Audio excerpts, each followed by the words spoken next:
Hi, so today we'll draw another fractal, which is called the Sierpinski's carpet, and uh, again, this is a centuries old fractal, and like the Sierpinski's triangle, it was created by Wacław Sierpiński, the mathematician Wacław Sierpiński. Alright, but instead of triangles, like in the Sierpinski triangle, we work with squares. Alright, so let's start. So the first step to drawing this fractal is draw a square. Draw a square. Right? So we'll draw a square.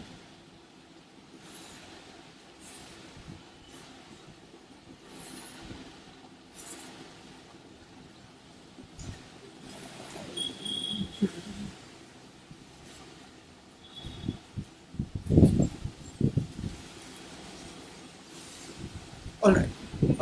Now the second step is that we mentally divide square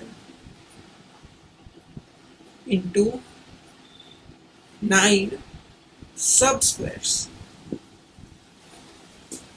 Alright, we mentally divide the square into 9 subsquares. So basically what we do, now by mentally divide I mean you have to draw really light lines so we can erase them later. Alright, so we draw really lightly and make this into a 3 by 3 grid, like make a 3 by 3 grid in the triangle. So something like this. Alright, now we have 9 squares. Alright, we leave the middle square out and we draw the middle square. So that's the third step. The third step is draw the middle square. And by drawing the middle square, I mean drawing by dark pencil. So this is going to be part of a fractal. The other lines we erase later.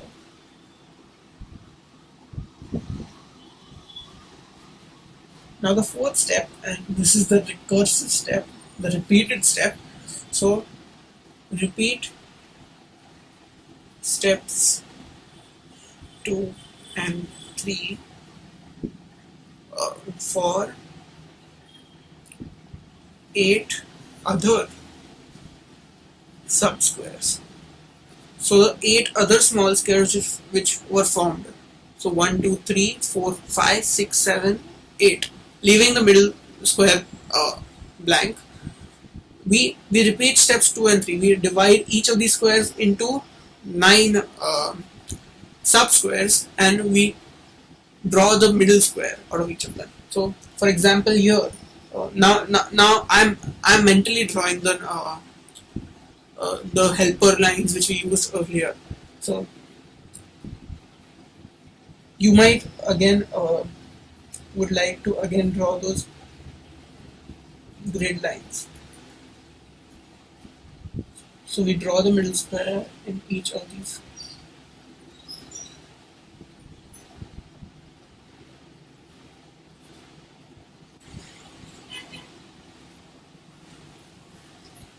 And now if we would have drawn helper lines like this, you see that there are 8 more squares. So we again repeat this process with each of these 8 squares.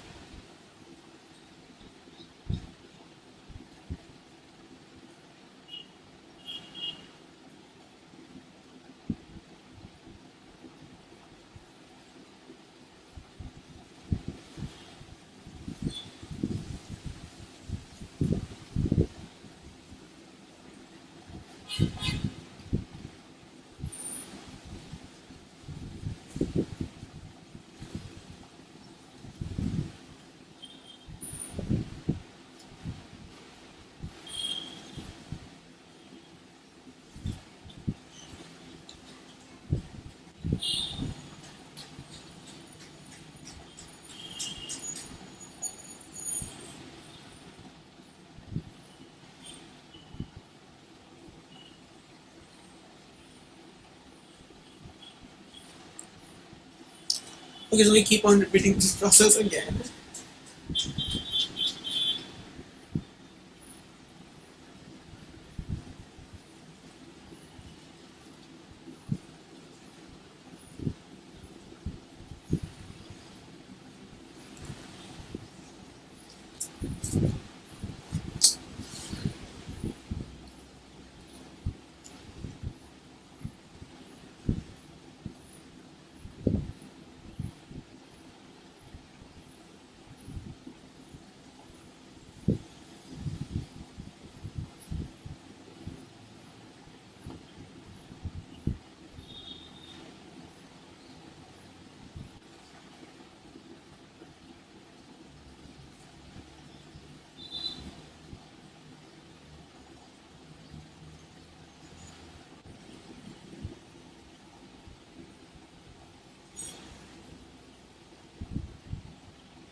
So we are almost done.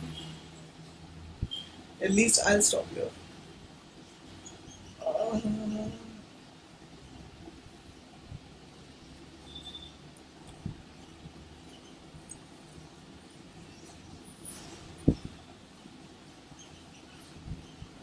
Hooray, this is the Serpinski's carpet.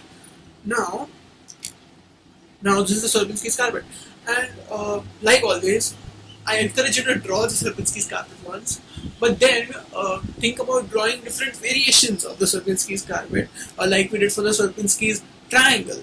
Alright, so one thing you can think about is what I've drawn here. Instead of dividing into 9 subsquares like we did here, 1 2 3 4 5 6 7 8 9, you can divide into 16 subsquares. So you 1 2 3 4 5 6 7 8 9 10 11 12 13 14 15 16 subsquares, and then from there what you can do to draw the middle square, you erase the central lines like this and draw a square like this.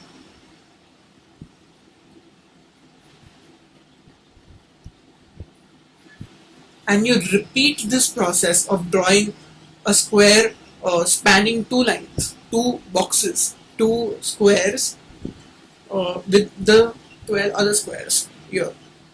Alright, so you can draw another square here, but instead of drawing 3 now, you draw 1, 2, 3, 4, and keep on going on and on. So,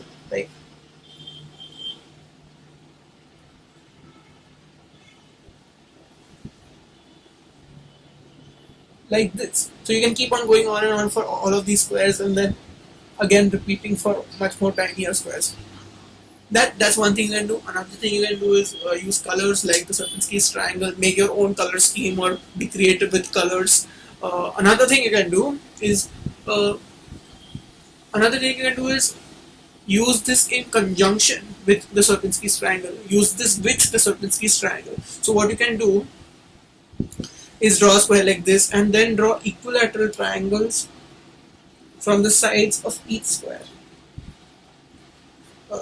So you can draw equilateral triangles like this.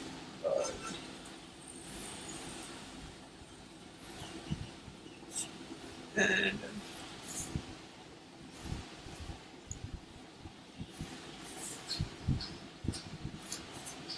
so you can draw equilateral triangles from the sides of each square, and you can make the central square into a Serpinski's carpet and each of these triangles into Serpinski's triangle. So that would be really, that would take a lot of patience, but it would be really interesting.